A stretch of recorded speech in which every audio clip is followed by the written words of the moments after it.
So Assalamu alaikum, everybody. I'm delighted to welcome you to a discussion on what seems like what is an extremely important issue given the macroeconomic crisis that the country is facing. We have with us three exceptional speakers on the panel. We have Dr. Shanta Devarajan. He's a Sri Lankan, currently a professor of practice of development at Georgetown University. He's advisor to Sri Lanka government on the crisis that Sri Lanka is facing. He was previously senior director for development economics and a former chief economist of the World Bank Group. We also have with us Dr. Homi Kharas. He's a senior fellow in the Center for Sustainable Development at Brookings. In that capacity, he studies policies and trends influencing developing countries, including aid to poor countries, the emergence of the middle class, and global governance and the G20. We have our own Reza Baqir, who served as the 20th governor of the State Bank of Pakistan. Before this, he had 18 years of experience with the IMF, including as the head of the IMF's office in Egypt and senior resident representative, as well as division chief of the IMF's debt policy division. So we have a great panel.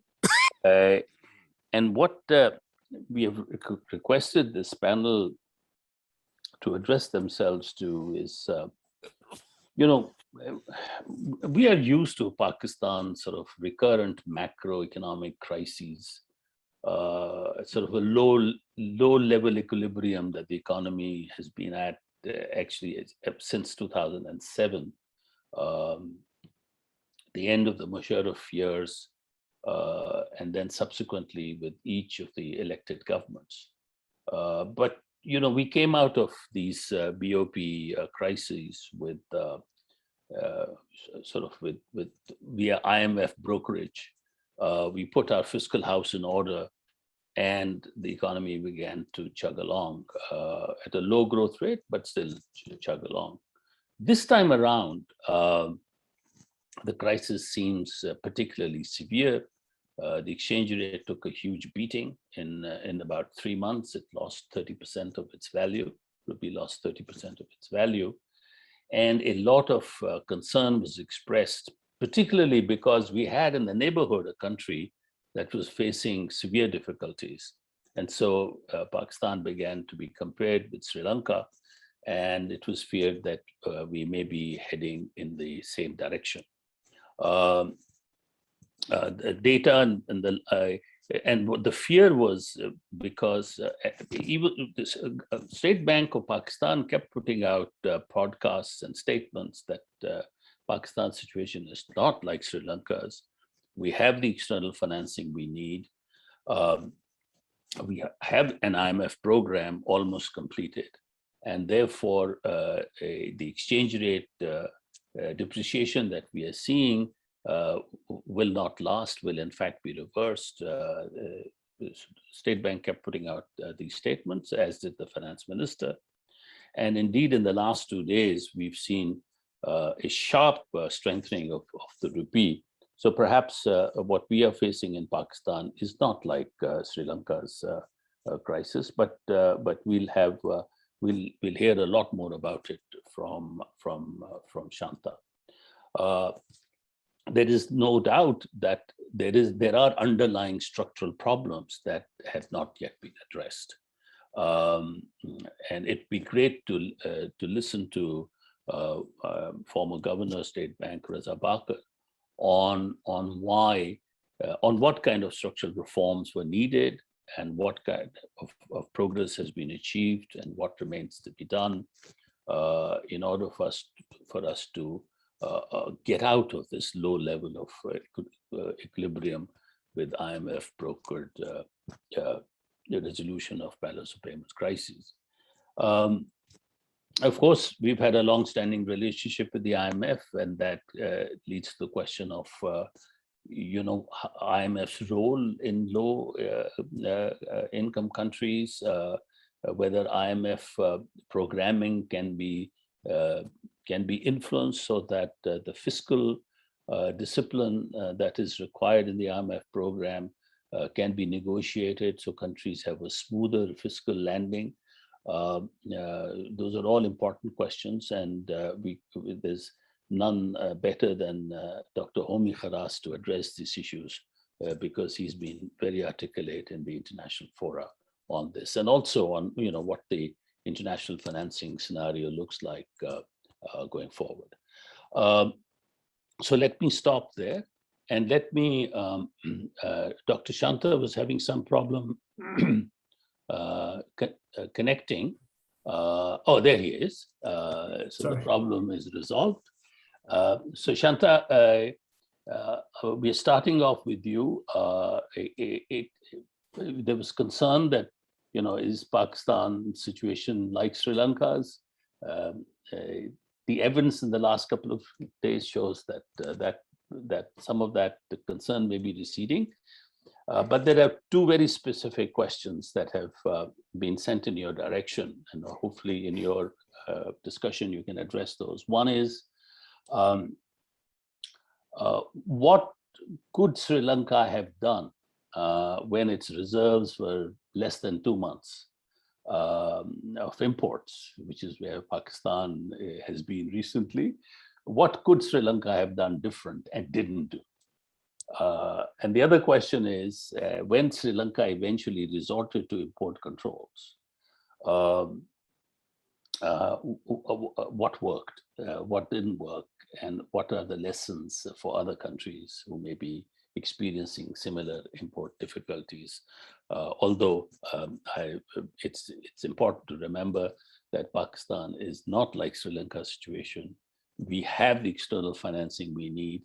We now have the IMF program, and the exchange rate is beginning to regain strength. So with that in mind, it'd be great to listen to you. 20 minutes to each speaker, and then 30 minutes for discussion. Okay, well, thanks. It's nice to be with you, Jaz, and Homi and Reza and the others. So there's no question that Sri Lanka is facing the worst economic crisis in its history, in its 74-year history. The shortages of food, fuel, medicines are just devastating the country, and we're seeing actually increases in malnutrition and mothers jumping into the river because they can't feed their children, and it's just a horrible situation. Now, how did this supposedly moderately successful economy get to the stage? With enviable human development indicators and everything else. And it's very clear, and this is the big difference with Pakistan, is that in 2019, so almost 3 years ago, the government cut taxes. They cut taxes to the point where the tax to GDP ratio fell to 8.3%. It was one of the lowest in the world. I mean, I'm sure you guys complain about Pakistan's low tax to GDP ratio, but we got you beat at 8.3%. And the fiscal deficit just exploded. And back in 2020, so 2 years ago, the credit rating agencies downgraded Sri Lanka to near default levels. Now, the big mistake that Sri Lanka made, which is the one that I think Pakistan has avoided, was at that point, when reserves were like $7 billion, they didn't go for an IMF program, and they didn't embark on a debt restructuring. They didn't, and there was this fear of an IMF conditionality on the one hand, and a fear that Sri Lanka has never defaulted on its debt in its history, and they can't do it now. So for 2 years, despite the fact that many advisors inside the country and outside the country like me were trying to advise them to go for an IMF program and go for a debt restructuring. They just refused. And what they did was two things. They met the debt service payments by drawing down reserves, and they financed the fiscal deficit by printing money, by borrowing from the central bank. So money supply increased in 2 years. The money supply went up by 40%, during a period when growth was zero, effectively. So not surprisingly, well, two things happened. One is they ran out of reserves in April, so they couldn't meet the debt service payments anymore. And inflation is now at 50%, over 50% in the country. Right? Which, again, it's what the textbooks will tell you. It's what we all learned in graduate school, that if you print money, you get inflation. And that's when they decided to go to the IMF, was in April of 2022, this year. Now, this has made it a much more, and decided to go for a debt restructuring. Now, this has made it a much more difficult situation, because once you declare a debt standstill, you get no foreign exchange. So the country is still out of reserves, and they need money for imports, which is why they're facing these shortages of food and fuel and pharmaceuticals and so on. While they're trying to get to an IMF program and get to a debt restructuring that would then enable them to first get some financial support from the IMF, World Bank, ADB, and so on, but then eventually be able to reaccess capital markets. And that's the dilemma at the moment. Now, so let me just say a little bit about how that's been going. And then also say something about the politics, which is also has some similarities and some differences with Pakistan. And on the debt negotiations, or the IMF negotiations, frankly, the discussion around the policy framework has gone very well, because I think there's a broad consensus among the Sri Lankan government as well as the IMF as what needs to be done. You need to raise taxes, bring them back up to the 2019 levels, which they, by the way, they've already done. You need to rationalize subsidies, particularly the electricity subsidy. This might sound familiar to you, and petroleum subsidies, which again are a subsidy to the rich, and are hugely corrosive to the economy. Anyway, you need to increase targeted cash transfers to protect the poor from some of these price increases. And then you need to increase interest rates so that you're not borrowing from the central bank to finance a deficit. And you need to make the exchange rate more flexible. They kept a fixed exchange rate throughout all of this over the last 2 years. Now, again, the fact is that the government has done 90% of this already, even before the IMF program. So the process of getting to the staff level agreement actually has been, I would say, fairly smooth. I mean, it's not completely smooth because there's always a little bit of here and there. The bigger problem, the problem is actually getting to the IMF board agreement, because you need the consensus of the creditors to say that they're willing to go for a debt restructure. And I'm sure Reza will talk about this. And while that's not started yet, those discussions, just getting to a level with the debt sustainability analysis to identify what is the level of the haircut or the reduction that the creditors will need to, that they'll need to agree to, and that the IMF agrees to, and that the Sri Lankans agree to. That is the discussion that is going on right now. And I can't really discuss the details, but shall we say, it's not easy. And one of the difficulties is that Sri Lanka only declared a default on its foreign debt. And it didn't say anything about the domestic debt. And the government's position, and I confess I am an advisor to the government, so it's my position too, is that they should try to avoid having to restructure domestic debt at this point because of the pain it might inflict on the banking system and the financial system. But the discussion is, how can we do that, or how can you balance that without making the haircut even bigger on the foreign debt? And then there's this principle of inter-creditor equity that people are discussing. And the second dimension of the debt restructuring negotiations is the fact that the really important players are the official creditors rather than the private creditors. And within the official creditors, as we all know, it includes China. And the question is, how do you reach an agreement with China, India, Japan? Those are the big creditors, and the rest of the Paris Club, in such a way that everybody agrees to that there is this principle of inter-creditor equity.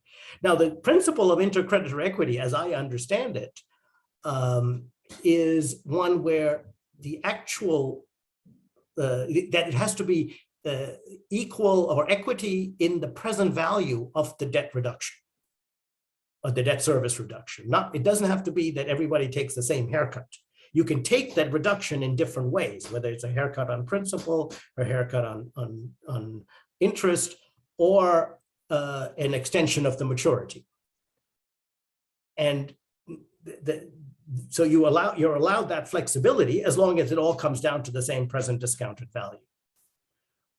And my understanding from discussions with the Chinese and with the Japanese, in fact, is that for their own domestic political reasons, an extension of maturity is easier to sell than the haircut on principal or interest. So that's the dimension on which the discussions are going now. There's always a question of what is the discount rate that needs to be that you calculate the PDV on.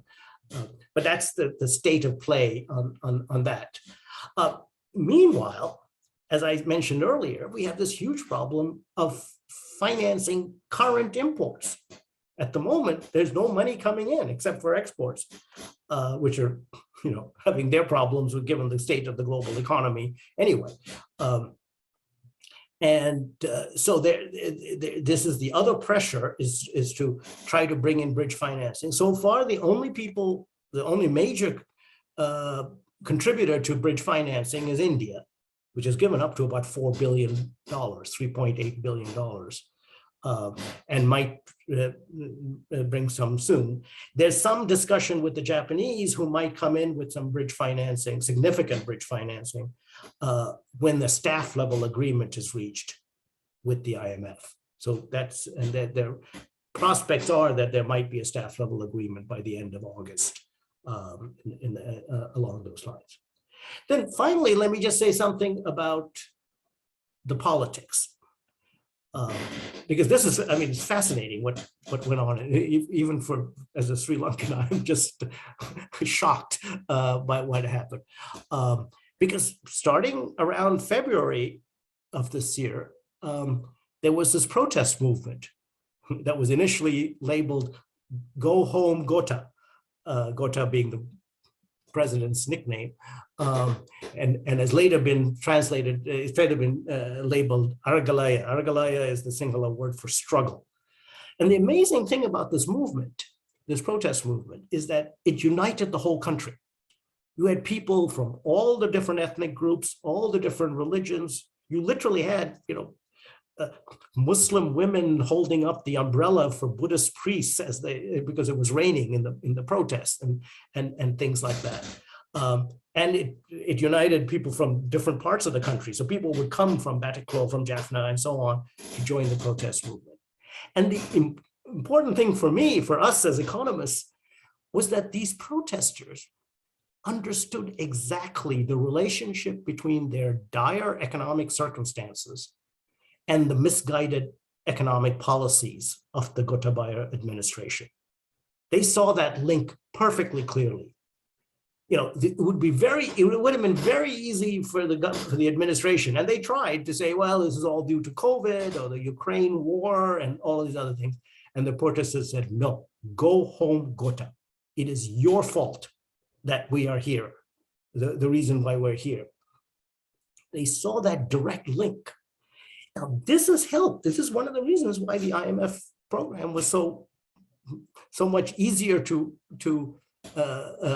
agree to, because if you see the link between the misguided policies and the current dire economic circumstances, you also then understand that the way to get out of the circumstances is to reverse those policies.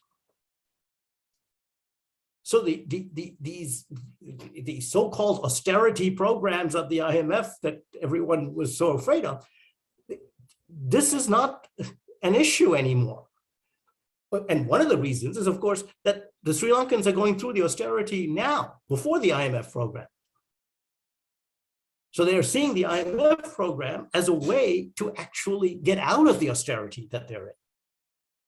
So this is a remarkable moment in the political history of Sri Lanka, where finally the public understands the horrors of these misguided economic policies, and what this is doing to them. And if you listen to the rhetoric of the Aragalaya movement, there are two things that they keep saying.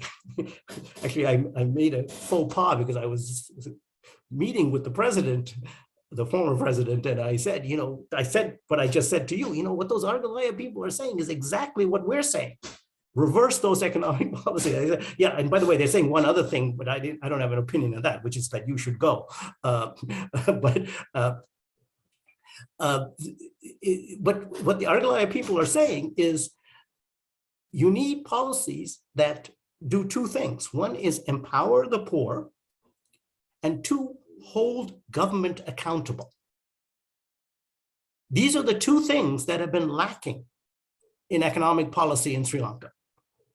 You have a whole series of policies, including electricity subsidies. See, electricity subsidies is a classic way of government, of the people not being able to hold the electric utility accountable, because the electric utility is accountable to the politician, because that's where the subsidy comes from.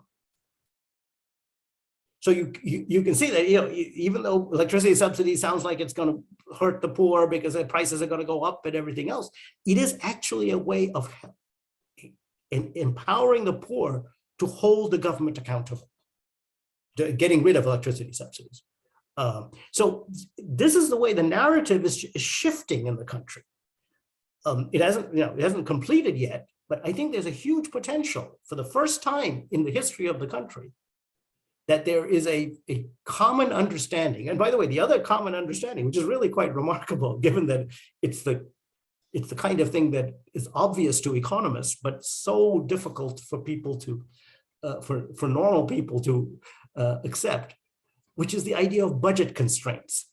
I mean, some of the speeches being made in Gulf-Face Green saying things like, well, we can't continue to subsidize when we have no money. When I hear that, I say, aha, they get it, right? And these are coming from normal people, people on the street. So this might be an opportunity for Sri Lanka to really reform. And this has nothing to do with the IMF program or World Bank program. This is a Sri Lankan program. But it is the political opportunity that we might have to turn things around. And there's a whole series, I can talk about it later, about all the reforms, the structural reforms that you need, all of which the reforms are geared towards empowering poor people and holding governments accountable. And I dare say, given my familiarity with Pakistan, these are the reforms that Pakistan needs as well. Thank you, Shanta. You have spoken as was expected. Bringing economic issues so close to the political realities of the country And I think as far as the fundamental issue of people getting it, I think we are there. The similarities between Pakistan and Sri Lanka are considerable. Maybe not so close in terms of the policy response to the crisis, but the popular consensus for change. I think that there are lots of similarities. Reza, over to you on similarities and differences, and in particular, how far have we come along to address the underlying structural causes that take us back to the IMF again and again and again? Thank you.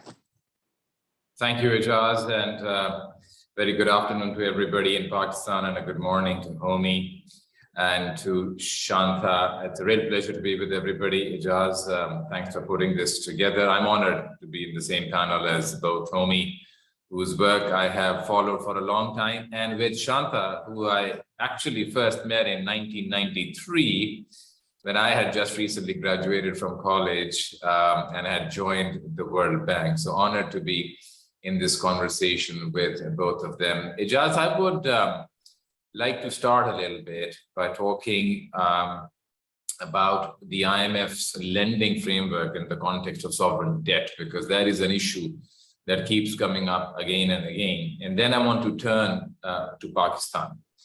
And when I talk about the lending framework, how does the IMF make its lending decisions when sovereign debt is high?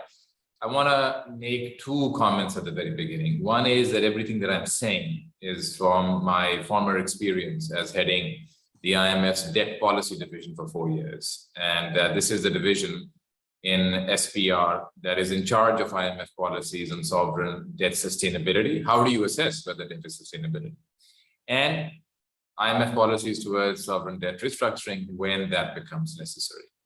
The second point I want to make clear right at the beginning is that when I talk of such policies, this is not at all to be taken in the context of Pakistan or any implication or hint or suggestion that that is what Pakistan may require. Now, the IMF's Articles of Agreements is, the IMF's charter. And the IMF's approach to debt, sovereign debt, comes straight from the Articles of Agreement. The Articles of Agreement essentially require two things before the IMF can lend. And these two have to be met in any and all programs. And the first is that the member who has approached the fund for assistance has put in place a set of policies that are sufficient to restore viability in the balance of payments. It is, after all, the problem in the balance of payments that led the member to approach the IMF as a lender of last resort. And first and foremost is the above the line policy measures, what Shanta was referring to, that was relatively easier to agree in terms of what are the measures that are needed. But first, staff needs to be convinced on that. And the second, equally important, before the IMF can lend, is that the IMF needs to feel confident that it will be repaid in full and on time. And this is particularly important in the context of the fund being the lender of last resort, because for any financial system, the lender of last resort has to be the most senior creditor, has to be the most preferred creditor. And if that is not the case, one cannot have a viable lender of last resort because they will have their balance sheet eroded. So therefore, the fund has to be absolutely sure that it will be repaid in full and on time. Now, from these two provisions, which come directly from the Articles of Agreement, it follows immediately that the IMF cannot lend unless it considers debt to be sustainable, sovereign debt to be sustainable. If debt is not sustainable, clearly the member has not put in place policies that are sufficient to restore viability in the balance of payments. If debt is not sustainable, now coming to the second criteria, it is very clear that the member will not be able to repay the IMF in full and on time.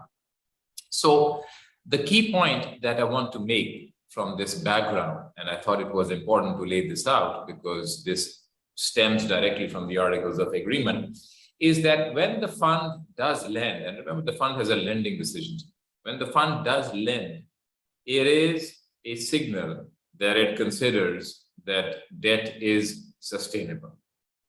Now, in most of the cases, when the fund has been approached, a combination of adjustment and financing is sufficient for the fund to feel assured that debt is sustainable. By adjustment, one means whether fiscal policy has to be tightened, whether monetary policy has to be tightened, whether external policies need to be adjusted. By financing, one means that sufficient financing is available on terms consistent with debt sustainability, that the financing gap can be met, and the debt burden or the debt trajectory that was increasing or the cross-financing needs that had become very large are managed. And in most cases, this is sufficient. In a few cases, either the adjustment that is required is not politically or socially acceptable. If the amount of fiscal tightening, for instance, is very large and it's just not politically feasible to impose that level of taxes or to cut that level of expenses, or the financing that is needed is not available on terms that are consistent with debt sustainability. In those circumstances, the fund does also lend, but it lends when, as Shanta was saying, it gets the assurances that the creditors have agreed or provided assurances that they will agree to a treatment of their claims on the sovereign such that debt will be made sustainable. Now, this is sort of the theory, the framework, how the IMF generally lends. In most cases, just adjustment and financing is sufficient. Occasionally, a restructuring may be needed to make debt sustainable so that the IMF can lend.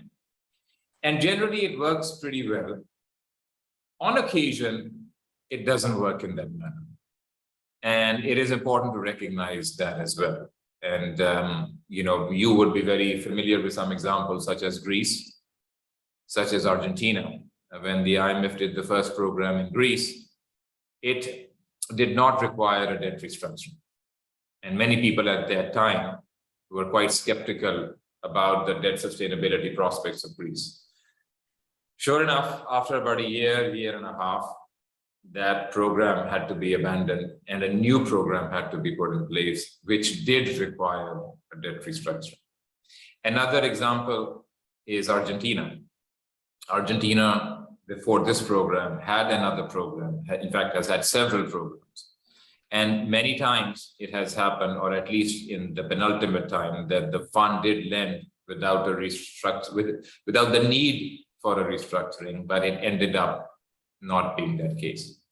Now, there are 2 points. One is that this is generally not the norm. In most cases, the framework works. It's interesting that when it doesn't work, the cases are very sort of prominent. Greece at that point was a Euro area country. I think the first Euro area member of that size to get a program. There were concerns about the Euro area breaking up, and a debt restructuring in one Eurozone country might have implications for other.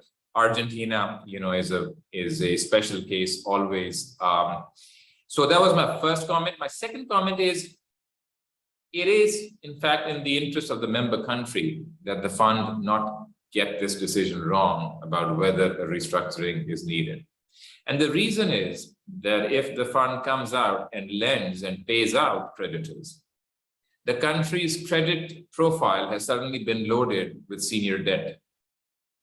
And if on your liability side as a country, most of your obligations are owed to IMF or multilaterals, restructuring those, if there is a need, is incredibly harder than restructuring lesser preferred creditors such as private creditors or others. And so the point I want to make is that it is actually in the interest of the countries themselves that that initial call about whether a combination of an adjustment and financing is sufficient to ensure sustainability, that call that IMF ultimately is making is the correct call. Otherwise, it is the taxpayer and the country that gets loaded with senior debt and finds itself with not so pleasant options. So I wanted to just lay out at the very beginning how the IMF treats lending in the context of sovereign debt. And now all of this was in the general context, and I just wanted to make a couple of comments about Pakistan, and then also briefly comment on some points that Shanta made about the debt restructuring process underway in Sri Lanka and what is maybe special in that case and what often ends up happening typically in restructuring cases.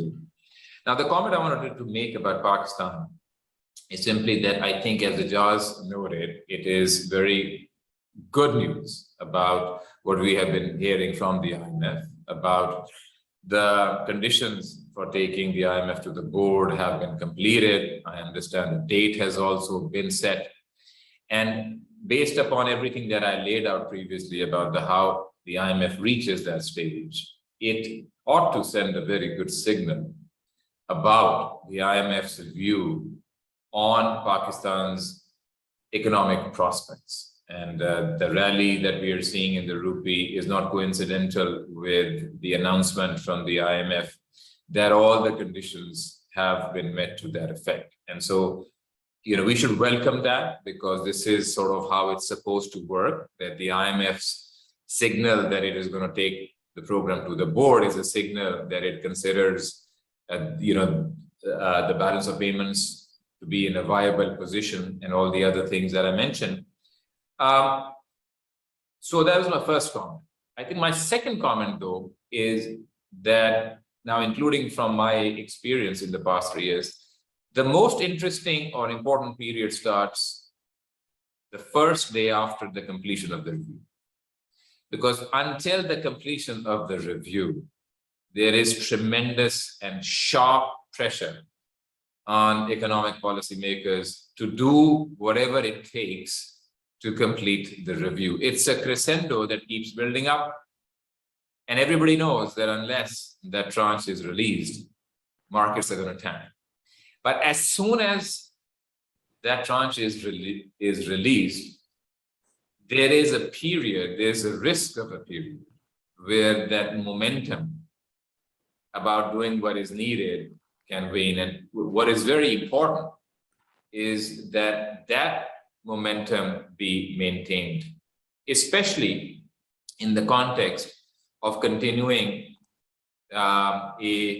circumstances where the finance minister, the central bank continue to be empowered to take all the decisions that are needed to ensure the sustainability of policy measures that are undertaken. And I have all the confidence that that should be maintained, but it's important to not suddenly forget about the program and then come back to it after 3 months. It's also human nature, because the fund teams and the authorities have been at it for a long time, and they both want to take a break right after the review is completed. And it's in that stage that sometimes, one may think that, okay, let's get some breathing space. Now, very briefly, I wanted to also comment on a couple of things that Shanta, I think 3 points, Shanta, that you made. One, you said that Sri Lanka left it very late to come to the IMF. Well, that I think is very typical. And I think it stems from the stigma associated with IMF programs. There's something that I think the fund continues to struggle with, which is how can it be an effective, trusted advisor if countries will try tooth and nail to not come to it. And, thinking of it as the lender of last resort in a way exacerbates that, because the longer you wait before the resolution of a crisis, the bigger the problem that you have to deal with. It happens, even in Pakistan, it has happened in the past where a lot of time has been delayed before important measures are done to reach the IMF. The second point I wanted to make was, Shanta, when you said that, look, agreement on the adjustment policies was relatively easier part of the discussion, but the trickier part is sort of the process around the debt restructuring. And that is also, typical of all the restructurings that I've worked on. I worked on the restructuring in Greece during my debt policy days, on the restructuring back then in Ukraine, on the restructuring in Jamaica, on a few others. I used to also represent the IMF and the Paris Club for 4 years. So it is very typical that above the line measures are typically agreed generally, but how are we going to deal with below the line and the restructuring? That is a process that is amorphous often and a bit more challenging. My last point is on inter-creditor equity, Shanta, that you mentioned. And I feel that this notion is trickier than it appears. And particularly when you're talking of inter-creditor equity between private and official creditors. For official creditors, they have a cost of funding their treasury. And if some of their principal is going to be marked down or their maturities are going to be extended, it's sort of reasonably straightforward to think in present value terms, as you mentioned. Now, if you do the same calculation, Shanta, with the same discount rate for private creditors, then you think, okay, X is the present discounted net present value of the reduction of the debt compared to what was owed, and the same is going to be done for private creditors. It's important to realize that that may allow some of the private creditors and the bondholders to make big gains, to make big profits. What is a loss for official creditors may be a big gain for private creditors because they may have bought debt in the secondary market at highly discounted rates. And this actually happens. Often when a country is in a very stressful situation, debt may be trading at 10, 20 cents on the dollar. If that is when you picked up the debt and the net present value reduction, say, was 50%, and you get paid 50 cents out on debt that you acquired at 10, 15 cents, as a private creditor, you have made a handsome profit on that, even if you're using the same concept about net present value reduction. This makes the inter-creditor equity sort of principle in my mind a very challenging one. I think we struggled hard with this when I was at the debt policy division and came to the conclusion there really is no solution out of that, and therefore everybody just uses a common discount rate to come at some kind of a net present value notion. So let me stop there, and happy to talk a little bit more later on if needed. Thank you. Thank you, Reza. So I think Shanta set it up nicely that Sri Lanka situation is different from Pakistan's. And I think Reza's few remarks on the actual Pakistan situation lend support to that. And this is consistent with what the State Bank currently has been putting out in its podcasts, that for a variety of reasons touched upon by Shanta and Reza, Pakistan's situation is different from Sri Lanka's. But there is a similarity, and I will come to that at the end of this conversation after seeing what other people have to say. There's one very, very clear similarity and a good lesson for Pakistan going forward. Homi, let me request you now to say a little bit about what the world of international finance looks like for countries such as Sri Lanka, but especially Pakistan, that depends so heavily on external financing to meet its growth objectives.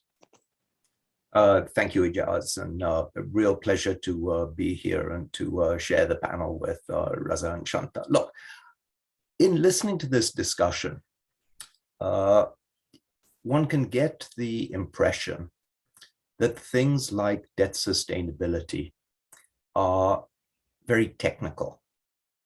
You know, that by an analysis of the economics and the technical calculations, you can identify that this country has a sustainable level of debt and that country has an unsustainable level of debt. I've been working on debt sustainability now for, just over 40 years. And it's very difficult. It's not a technical assessment. There are a number of technical issues that go into the assessment, but ultimately one needs to make judgments on a whole range of different things. And that's why you can have countries like Japan, where you have debt to GDP ratios now, I think, going into the 200%. The debt to GDP ratio of most advanced countries is up in the somewhere around 150%. And countries like Sri Lanka was over 100%. And countries like Pakistan, where the debt to GDP ratio, last I looked, was 72%. Now, these numbers go up and down, especially as the exchange rate fluctuates, so they can change quite quickly over time. But the point I want to make is that this is not, there is no magic threshold to tell you that this is a level of sustainable debt and this is a level of unsustainable debt. And Olivier Blanchard, the former chief economist of the IMF, in his presidential address to the American Economic Association, basically said as much. He said, don't tell me anything about the level of debt. Tell me something much more about the structure of debt, the nature of economic policies, and about the trajectories going forward. And the reason why I bring this up is because when I look at the differences now between Pakistan and Sri Lanka, just in terms of the structure of debt, they're actually huge. The vast bulk of Pakistan's debt, government debt, is actually domestic. It's not external. The external debt to GDP, public, is quite modest. It's somewhere much closer to 25% of GDP or 30% of GDP rather than 70% of GDP. So what is happening to the domestic debt? And here, Shanta's observation that domestic debt is treated very differently from external debt is very pertinent. Because what's happening in Pakistan is that inflation is eroding the domestic debt. So inflation right now is running, you tell me, Ijaz and Reza, but I think, 25% of GDP, something like that. Interest rates on domestic debt are about 15% of GDP. That means that the most concessional finance that the Pakistan government is getting is actually on its domestic debt. It appears to be expensive, but in real economic terms, it's actually very cheap. They call it the inflation tax for a good reason. Poor people bear the burden of inflation. They are actually suffering from the inflation. And if one person suffers, somebody else likely gains. And the people who are gaining right now is those who have debts denominated in rupees, in particular, the government of Pakistan. So the first observation I want to make is that when we look at Pakistan from what we call a solvency point of view, meaning, will the government of Pakistan be able at the end of the day to actually pay off its debt? Part of the answer is yes, because the level of its debt, certainly in external terms, is actually quite low compared to its resources and its revenues. Now, that has some important implications. You see, what causes usually a debt crisis? What causes a debt crisis is that creditors suddenly decide they don't want to lend to you anymore. You want to think about debt like having a credit card. On a credit card, every month you need to make certain payments. You don't have to pay off the full balance of the credit card. You just make certain payments. And as long as you make those payments, you can keep your credit card and keep access to finance. In fact, if you keep making those payments on a regular basis, the amount of credit that's extended to you goes up and up and up, which in some sense is the Sri Lanka case. They kept trying to make payments to private creditors in order to maintain access and be able to borrow more and more. Their problem was that in some ways, if you don't have underlying revenues, that becomes a Ponzi game. And it has to end at some point in time. But if you do have access to other resources, then it doesn't become a Ponzi game, and it's a very sensible strategy. So differentiating between a so-called solvency crisis and a liquidity crisis is of the absolute utmost import in these kinds of situations. And I would submit to you that Sri Lanka, because of what they did on taxes, because of the way in which they ran up debts, and because most of the debt in Sri Lanka was actually borrowed from the private sector, private external sector, very expensive and very subject to these sudden stops, it created real difficulties for them. The contrast with Pakistan is that, as far as I can see, the big issue in Pakistan is really one of liquidity. Right now, Pakistan, like almost every other developing country, has had a series of shocks which have significantly damaged its liquidity. Those shocks, I mean, you can rattle them off. You have COVID, you have the increase in food prices, you have the increase in energy prices, you have problems in the Middle East, which may or may not affect our ability to attract remittances. They may not have fallen, but they weren't increasing at the same kind of rate as they would have in the past. So we know that there are a whole series of shocks that have hit this economy. And we know that the recent history of growth in Pakistan has not been good. The basic way that you get out of a debt crisis is actually by growth. There are no countries that have ever really successfully gotten out of a debt crisis if they don't grow. So the question becomes, how do you make sure that you structure your economy in order to be able to grow?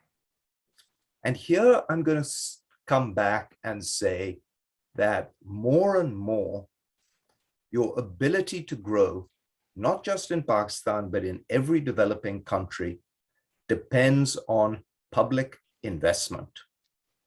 In the old days, you could say growth is going to come from private investment and private business. And that's still going to be true. But in a situation like today's, where the confidence of the private sector is very low, where the risk of losing your money is very high, the private sector becomes very reluctant to invest. The only people who can really successfully invest is the government. And the government needs to be investing not in specific businesses, but in the broader issues that will generate growth over the long term. And here I'm basically talking about three things. I'm talking about physical infrastructure, so call it power, roads, ports, all of these things that I think we're familiar with. Call it human capital, health, education of the population, and nature. Pakistan is facing critical challenges in all three areas because it has decades of neglect in all three areas. The physical infrastructure has not been expanding in a way that will support high levels of growth. The human capital has not been expanding in that way. And now Pakistan is sitting right in the belt where global warming is going to increase heat waves and droughts. And so agriculture, which has been a mainstay of the economy, is going to be very severely hit in the next decade. So the big question is partly, how do we fix the macroeconomic sets of issues to make sure that there's enough money to finance some of these investments? But much more, it's going to be, how do we fix the composition and the quality of public spending so that we put ourselves back onto a growth track? And this is where I think that even though we've talked a lot about the IMF, we haven't talked enough about the other sources of official finance in the international system. And in the case of countries like Pakistan, this means the World Bank, it means the Asian Development Bank, it means the Asian Infrastructure Investment Bank, and some of the other bilateral creditors who are able to extend money, frankly, at quite cheap rates. I mean, I know that the Fed has been raising their interest rates and all of that. But again, if you look at it in real terms, meaning adjusted for inflation, the interest at which you can borrow from these organizations is very, very low. Even allowing for the spread and this and that, you're not talking about a real interest rate of more than 1 or 2% per year. That's eminently affordable and opens up a tremendous array of profitable, sensible development projects if, and this is the big question, if the government can demonstrate that it has the ability and capacity to identify these projects and execute these projects. And that's really, for me, where the crux of this is going to lie. Because you ask, why have there been these repeated programs of the IMF? Why does Pakistan have to constantly come back to the IMF, liquidity crisis after liquidity crisis? And the answer to that is, in part, because growth has never taken off. So we need to find some way that this time, in a program and in a package, and it'll come largely not by going around and begging for more money, because very few places have the money or are going to be willing to give Pakistan an even bigger check until it's demonstrated it can use the money properly. The focus, the sharp focus, has to be on the quality of spending. And that quality of spending has to be in these three areas of infrastructure, human capital, and protecting nature. If we can do that and generate some growth, then in 5 years' time, I think you're going to be looking at a much different picture than today. If there's no growth, then regardless of the IMF program, in 2 years, 3 years, 4 years, it's going to be back to the same old thing again. So this, I think, is going to be the big question. It's going to be a laser-like focus on growth and on those sector ministries which are responsible and accountable for generating more growth. And here I fully agree with Shanta that the accountability of government and has to be felt in that way. If a minister comes forward to the finance minister with a project proposal, they need to be accountable to make sure that that project actually works in practice. Because if it doesn't, you're throwing good money after bad. Thank you. Thank you, Homi. That was all-encompassing view and an optimistic view at the end of the day, that it's a liquidity problem and not a solvency problem. And in that fundamental way, what Pakistan is experiencing is very different from what Sri Lanka is going through, particularly as it was managed in the last 5 to 10 years. Until then, Sri Lanka's situation would have been fairly comparable to Pakistan's. The one similarity that is very striking, Shanta, between Pakistan's and Sri Lanka's situation is the public awareness of Homi, in a very broad sense, public awareness of the quality of public spending and the protest that spending is not being done in a way to get the best results. I think the reason why we see such large-scale mobilization of people in the urban centers of Pakistan is because people are fed up of being trapped in this low-growth scenario for a long time. This takes me to the question of, how do you break this logjam of the IMF program, low growth, not enough money, public investment back to the IMF program? I mean, in some sense, isn't this in itself choking off growth? Because if after every 3 years or so, you're going to go back and have an IMF program, which is going to choke off demand, bring growth down, and then you go through the fiscal discipline imposed by the IMF, and you get some growth going, but again you run into the balance of payments crisis.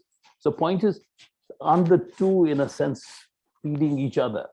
And the need to break out of this logjam, something that I think most people have been struggling with, people who've done economic management in Pakistan. If I can just very quickly, I'm sorry, I know I've talked a lot, Ijaz, but come back on this point.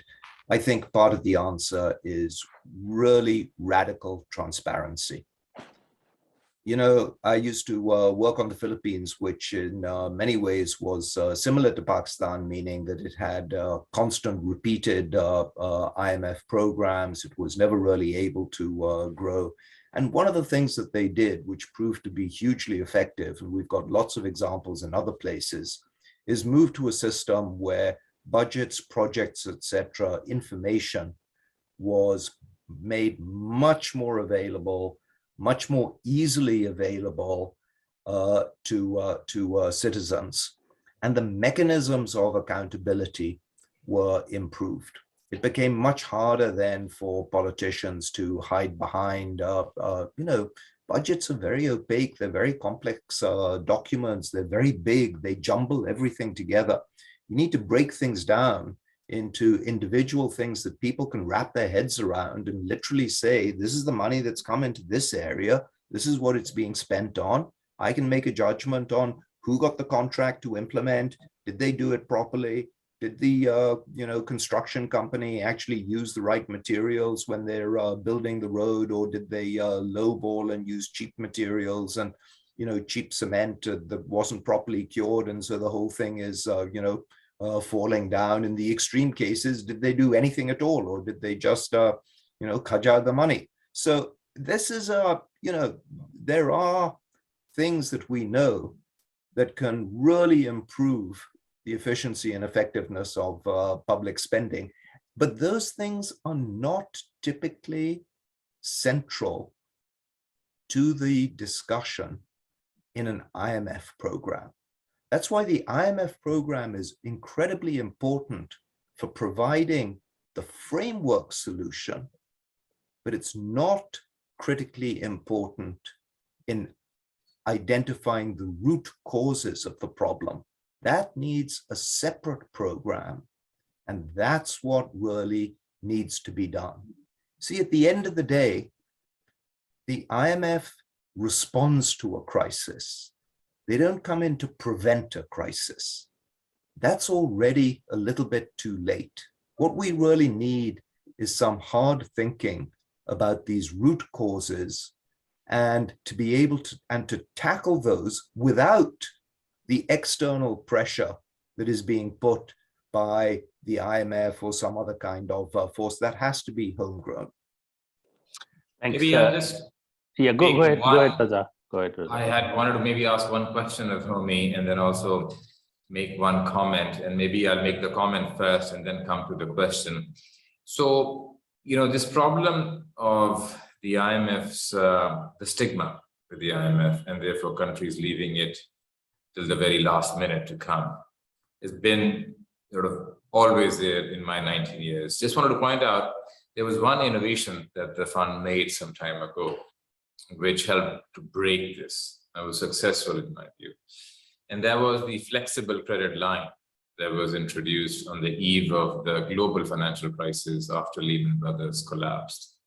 And this was ex-ante conditionality rather than ex-post, where countries that sort of had a track record of good policies at that point, Mexico, Poland, Colombia, were able to get these large credit lines, which they didn't even need to draw on, but they were sufficient to prevent their sovereign spreads from rising and creating liquidity problems. Only my quick question was, I think you made an excellent point about, the inflation tax, as well as how when inflation rates are higher than the cost of borrowing, one's debt burden is going down. I wanted to ask you, how sustainable is that for a country that also is looking to export, to rely on exports? And what I have in mind is, with sustained higher inflation than trading partners, one's real effective exchange rate is going to appreciate unless the nominal exchange rate sort of depreciates at least as much. And in that case, even if a third of debt is foreign currency denominated, the debt burden, the reduction in the debt burden gets reduced, or it continues to increase. So I wanted to ask you, how do you see the role for the real effective exchange rate in a strategy that sort of, because of high inflation, reduces a debt burden? It's hugely important, Reza, and I think what you Homi, if I may, just for a second, this is a great question.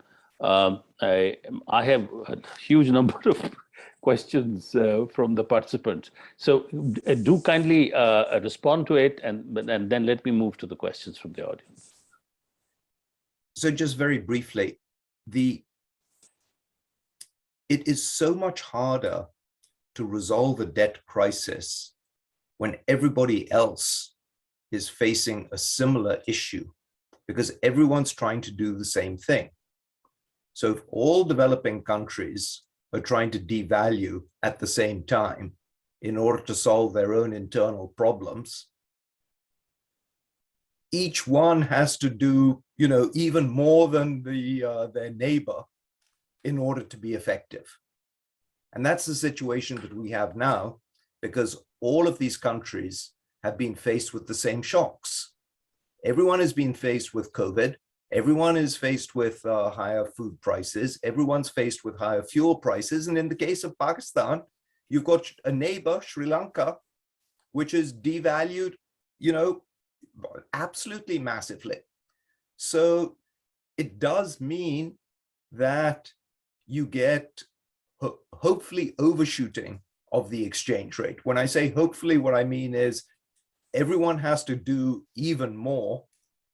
Overshooting means you go, over and beyond even that more, and then you can start to get some appreciation back and strengthening back of the currency. But there is no question that in an environment where so many countries are being hit by external shocks and are responding by depreciating, it makes it that much more difficult for any individual country to achieve an effective depreciation of their own real effective exchange rate.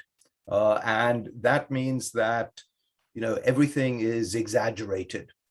The fall in the currency is exaggerated. The degree of inflation is exaggerated. And let me say that even though I said, which I think is correct from an economic point of view, that inflation erodes the debt, I am by no means recommending it as the best way forward of resolving the debt crisis. It's a terrible way because it's a tax that falls directly on poor people. Thank you, Homi.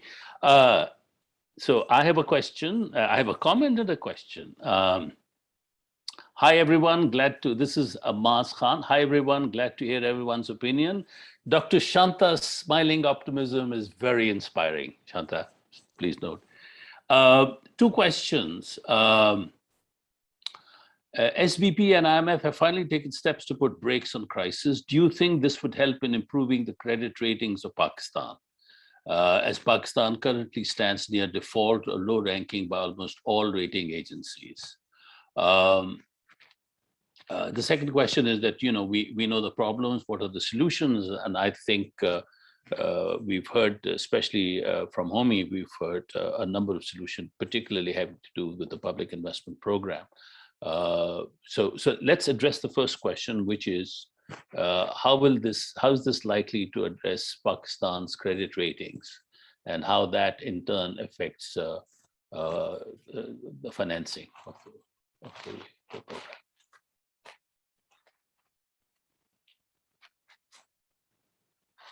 Yeah, Shanta, we can't see you or hear you.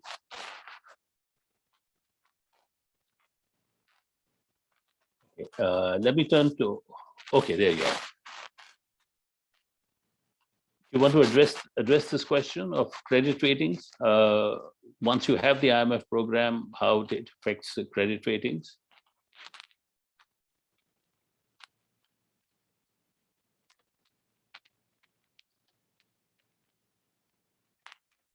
Shanta, can you hear me?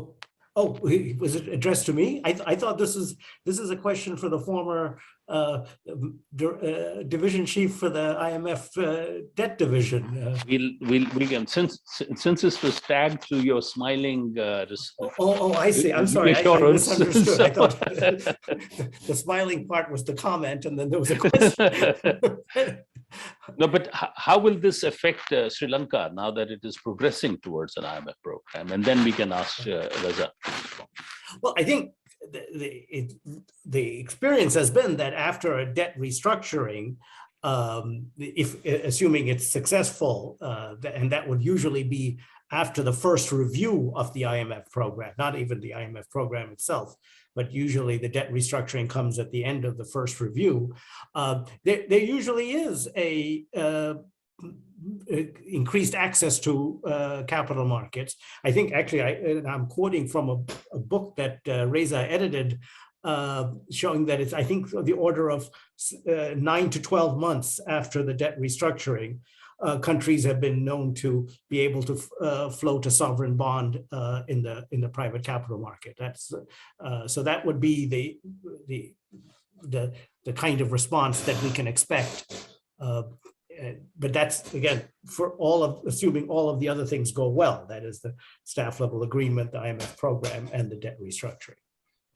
Thanks. Reza, your response to this question, but I want to tag to it another question, which is, why did and this is addressed to you, why did Pakistan retire its debt under your watch in 2019-21 during peak COVID-19, when most other emerging markets, economies were taking on more debt? Right. Let me first address the previous question about the credit ratings, and I'll make two comments. I think in my personal sort of journey as an observer of international finance, I think Lehman Brothers collapse showed us that credit rating agencies were very backward looking, and they had not called the correct assessment of the quality of credit of a number of issuers, including primarily private sector. Pakistan's credit ratings actually have stayed unchanged for some time. What changed recently was the outlook. And considering that emerging markets as an asset class are going through so much stress, and notwithstanding the important difference between liquidity and solvency that goes in Pakistan's favor, it is not that surprising that they would change the outlook per se. Pakistan's credit rating has actually been sub-investment grade for a very long time, but that did not prevent Pakistan from issuing Eurobonds that we did in 21, and for the first time also issued a benchmark size 30-year bond. So to answer the question, credit ratings being sub-investment grade does not mean lack of market access. And number two, the fact that the outlook changes on a country like Pakistan, perhaps one shouldn't read too much into it, considering all the spillover factors that we all spoke about, and notwithstanding, the differences between Pakistan and Sri Lanka in solvency and liquidity that Homi mentioned. With regards to the other question, Ijaz, could you remind me the other question once again, please? Which was that why did we COVID retire the debt? Yeah, so I want to first talk about the fact that Pakistan stands out during COVID as one of the few countries that actually reduced its public debt to GDP ratio over the 2 years of COVID crisis by about 5 percentage points of GDP.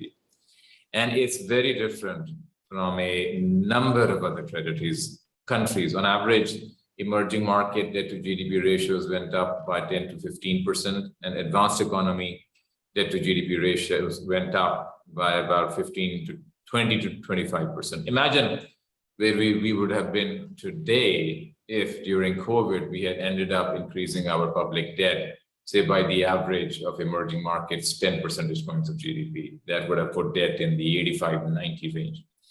And the way this was achieved was a very conscious strategy that we were entering COVID on the back of an IMF program that had just been started. This review that is being completed is the 7th tranche of a program that the then Finance Minister Hafiz Sheikh and I had negotiated in May of 2019.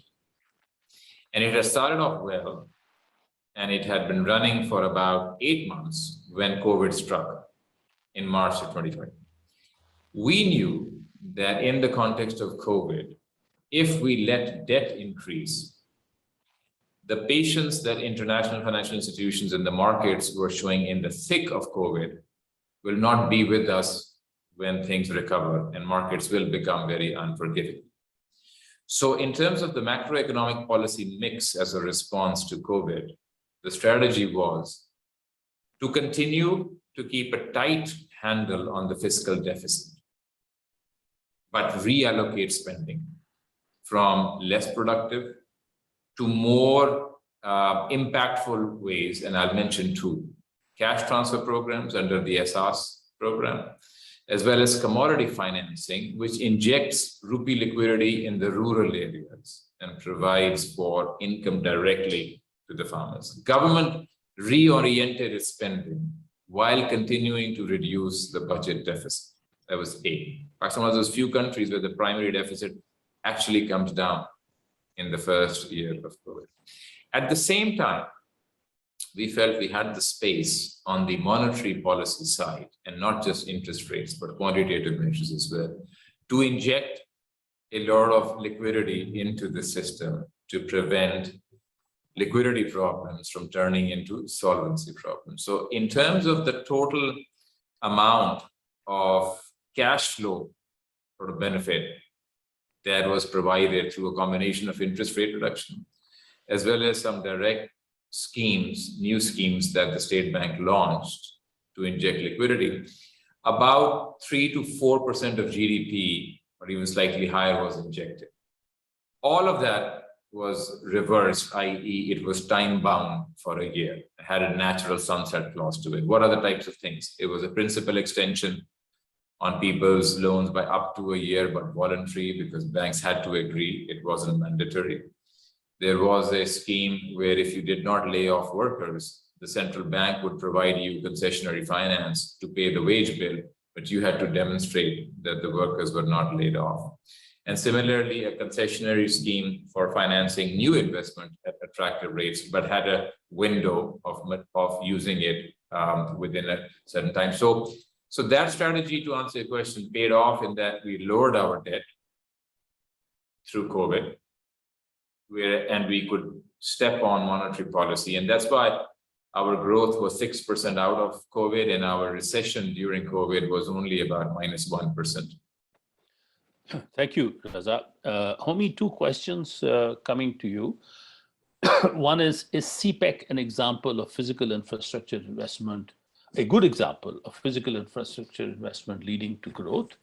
And the second question is, what about the fiscal burden of the state-owned enterprises? You outlined 3 critical areas where the government should be spending. State-owned enterprises losses are probably ahead of those 3 areas in Pakistan. Is that part of the structural reform outlined by the IMF, or is it part of is it the root cause of reforms outside of the IMF program? Thank you, Ijaz. Well, I wanted to first say that I think all Pakistanis owe an immense debt of gratitude to Dr. Reza for the way in which he shepherded the economy through that very difficult period. And as he said, if there had been a different strategy, and in neighboring countries such as Sri Lanka, there was a different strategy, we would be having a very, very different conversation today. Second. So now we have 2 smiling faces on the panel. Second, Ijaz, you're much closer. Thank you, Homi, for your kind words. I'm not sure I deserve them, but thank you. You absolutely deserve them. They are genuine. And the fact that you are on this panel next to Shanta, I think, is the best demonstration of what could have been that anyone could want and hope for. Look, Ijaz, actually, you know the CPEC program much better than I do. So I'm going to defer the answer of that to you. And on the matter of state utilities, etc., yes, of course. I mean, I think this is really my point.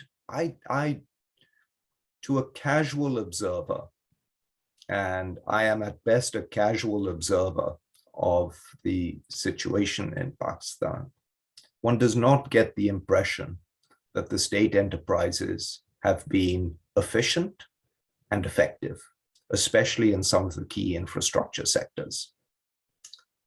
Many people have written a lot about why that is so, but without those key ministries and state enterprises basically picking up their game, a strategy for growth is not going to work.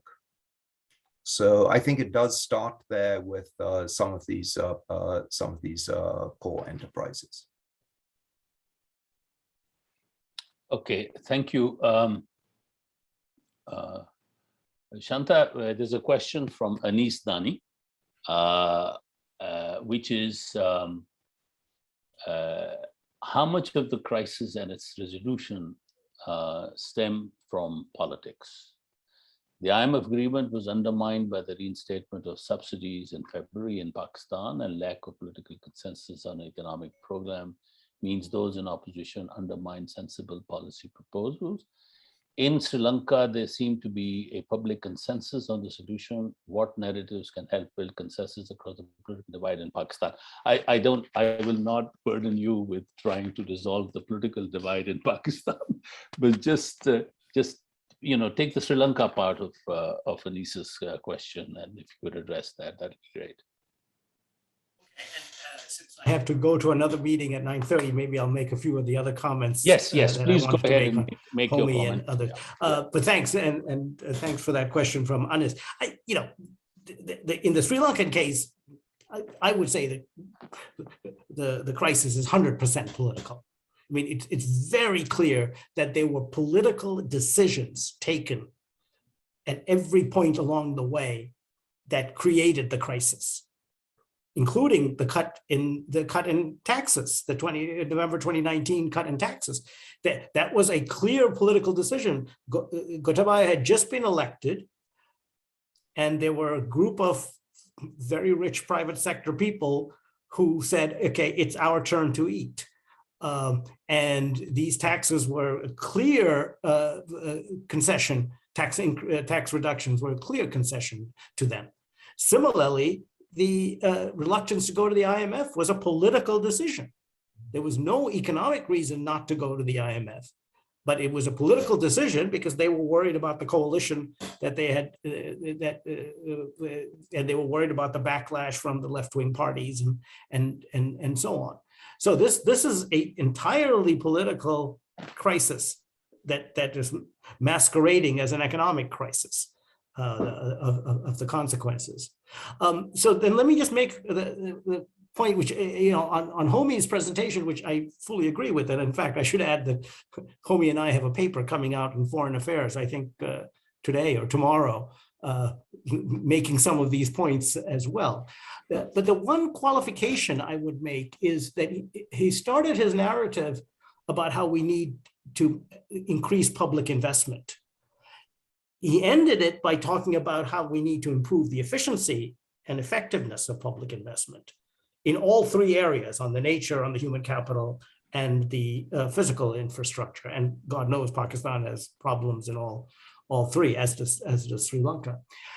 The danger is that message can get, that the sequencing of that message can get misinterpreted, where politicians then just start arguing for more public investment without doing the hard things to make that public investment more efficient. That's the harder thing to do. And politically, it's a lot more controversial. And so they might avoid it. And unfortunately, we've seen that. And certainly I've seen it in Africa, where that the call for public investment becomes so loud that you then shut your eyes and say, yeah, they're going to waste 80% of it, but let's increase public investment because there are no roads and there's no electricity and things like that. And that's precisely what's going to get us into trouble the next way. So I would just suggest to you, Homi, and maybe in our next paper together, we will do this, is to start with the efficiency and effectiveness of public investment, and then go to the raising the funds for public investment, the financing of it. Frankly, if you can make those investment improvements in the effectiveness of public investment, the financing will be there. The financiers are dying to put money into good, effective public investment programs.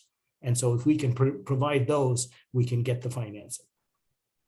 Thanks very much. I've actually got to go to a meeting with the US government to tell them, advise them on how they should deal with Sri Lanka.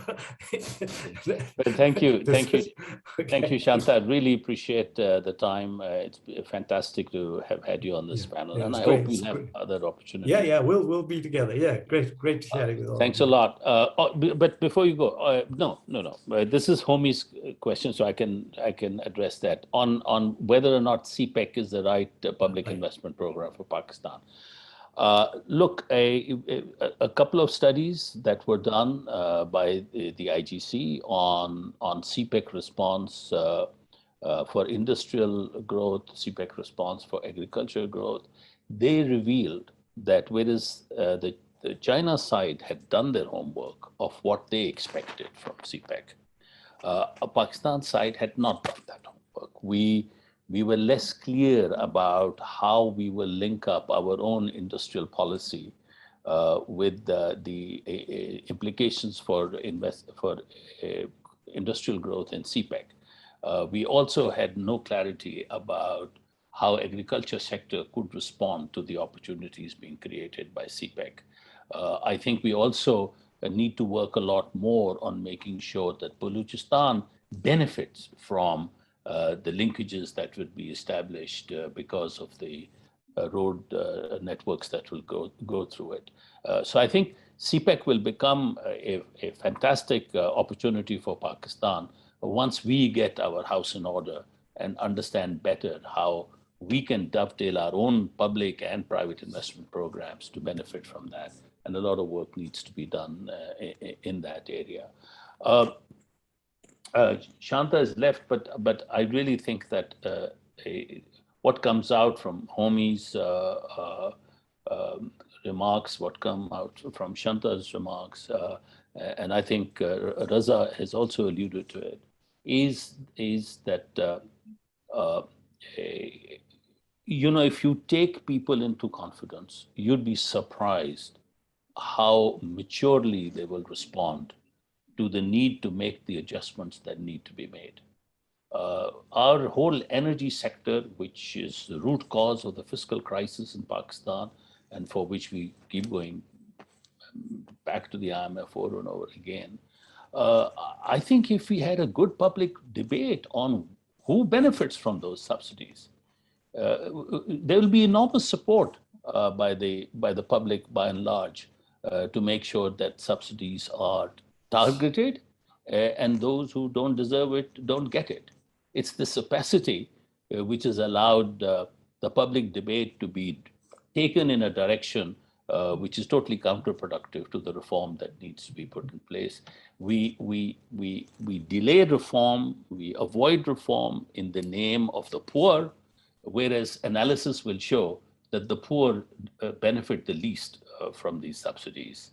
It's the fat cats who benefit. So I think transparency and using the evidence, using evidence-based approach to the design of policy, letting public know what the evidence shows on who's benefiting from subsidies, whether it is industrial sort of exports, subsidy in the name of exports when very few firms actually do export, or it is residential subsidies.